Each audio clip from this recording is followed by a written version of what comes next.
بسم اللہ الرحمن الرحیم نحمدہ ونصلی ونسلم علی رسولہ الکریم اما بعد اعوذ باللہ من الشیطان الرجیم بسم اللہ الرحمن الرحیم احل اللہ البیع وحرم الربا وقال اللہ تعالی یا ایہا الذین آمنوا لا تأکلوا اموالکم بینکم بالباطل الا ان تکون تجارتا عن تراض منکم وقال النبی صلی اللہ علیہ وسلم الکاسب حبیب اللہ صدق اللہ العظیم وصدق رسولہ النبی الامین الکریم۔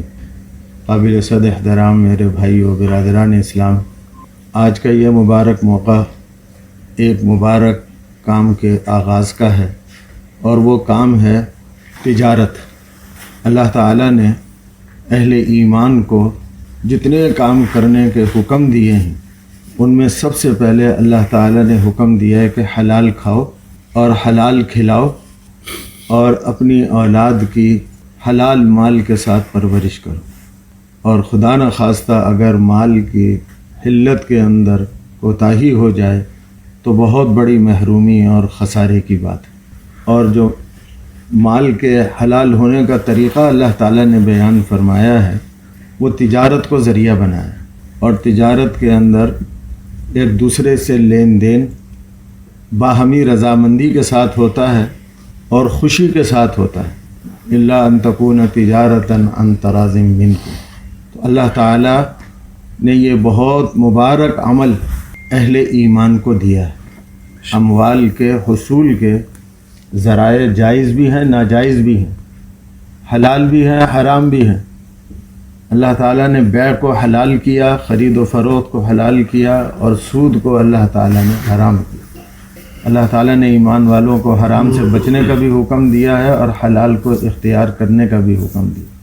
اللہ تعالیٰ کے جو نبی گزرے ہیں وہ بھی تجارت کرتے رہے، علماء نے بھی تجارت کے عمل کو اختیار کیا، صحابہ نے بھی تجارت کے عمل کو اختیار کیا، اور یہ تجارت کا عمل حضور اقدس صلی اللہ علیہ وسلم نے حدیث پاک کی ہر کتاب کے اندر آپ کے ارشادات موجود ہیں، آپ کی تعلیمات موجود ہیں۔ جس طرح نماز کے احکامات، نماز کی تعلیمات موجود، زکوٰۃ کی تعلیمات موجود، حج کی تعلیمات موجود، اس طرح نبی علیہ الصلاۃ والسلام نے تجارت کی تعلیمات بھی دی ہیں تاکہ ان کا امتی اس لائن سے بھی اللہ کا حبیب اور اللہ کا محبوب بن جائے۔ یہ تجارت ایمان والے کے لیے دنیا تک نہیں ہے، اس کا تعلق محض دنیا کے ساتھ نہیں۔ اللہ نے تجارت کا حکم دیا تو ایمان والا کہہ کے اللہ تعالیٰ نے ذکر کیا۔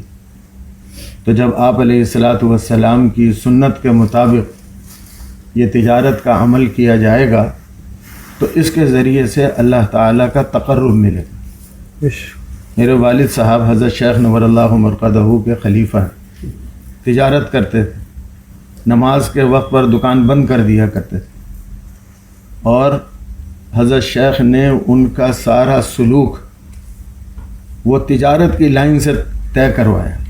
میرے والد صاحب رحمۃ اللہ علیہ فرماتے تھے کہ حضرت نے میرا سارا سلوک تجارت کی لائن سے طے کروایا، اس کے احکامات، اس کے آداب۔ تو اللہ تعالیٰ نے یہ بہت مبارک مشغلہ اہل ایمان کو عطا فرمایا ہے۔ اللہ تعالیٰ اس کو ایمان کے تقاضے سمجھ کر ہمیں اس کام کو انجام دینے کی فکر، لگن، کوڑن اور سعادت نصیب فرمائے۔ اور جب ایمان والا اس نقطۂ نظر سے کرتا ہے تو پھر بہت بڑی بات ہے۔ اللہ کے نبی علیہ الصلاۃ والسلام نے فرمایا کہ وہ اللہ کا حبیب بن جاتا۔ ہمارے حضرت شیخ الحدیث مولانا زکریا صاحب رحمۃ اللہ علیہ، جو فضائل اعمال جنہوں نے لکھی ہے، دنیا کی ہر زبان کے اندر ان کی فضائل اعمال کا ترجمہ ہے، پوری دنیا کے اندر اس کا فیض پہنچا ہے۔ حضرت کا رسالہ ہے فضائل تجارت، فضائل تجارت۔ تو دل تو یہ چاہتا ہے کہ جتنے ہم مسلمان تجارت کرنے والے ہیں وہ اس رسالے سے ضرور استفادہ کیا کریں، تاکہ ہمیں معلوم ہو کہ ہم جو کر رہے ہیں وہ ہم اپنے ایمان کے تقاضے کے لیے کر رہے ہیں، اپنی ایمان کی ترقی کے لیے کر رہے ہیں، اللہ کے ساتھ تعلق اس لائن سے قائم کرنے کے لیے کر رہے ہیں، یا دنیا طلبی کے لیے۔ ایمان والا بھی کرتا ہے، کافر بھی کرتا ہے تجارت، لیکن ایمان والے کی تجارت اللہ کے قرب کا ذریعہ. تو آپ علیہ الصلاۃ والسلام نے الکاسب حبیب اللہ فرمایا، اور ایک حدیث پاک میں فرمایا التاجر الصدوق الامین مع النبیین والصدیقین والشہداء والصالحین. اللہ سبحانہ و تعالی اس کاروبار کے اندر بہت برکتیں نصیب فرمائے، نظر بد سے اللہ محفوظ رکھے، حاسدوں کے حسد سے محفوظ رکھے، اور اللہ تعالی بے نہایت حلال پاکیزہ خیروں برکتوں اور اپنے تعلق اور محبت والا رزق ملنے کا اللہ اس کو ذریعہ بنائے، جس سے ہماری نسلیں پاکیزہ رزق کے ساتھ ان کی پرورش ہو، اور اس پاکیزہ رزق کی خیریں برکتیں ان کو ملیں، اور پاکیزہ رزق والے کی اللہ تعالیٰ دعائیں بھی قبول کرتے ہیں. اللہ تعالیٰ اس کو ترقیہ نصیب فرمائے ایمان کی لائن سے، ایمان کی نسبت سے. آخر دعوانا الحمدللہ رب العالمین.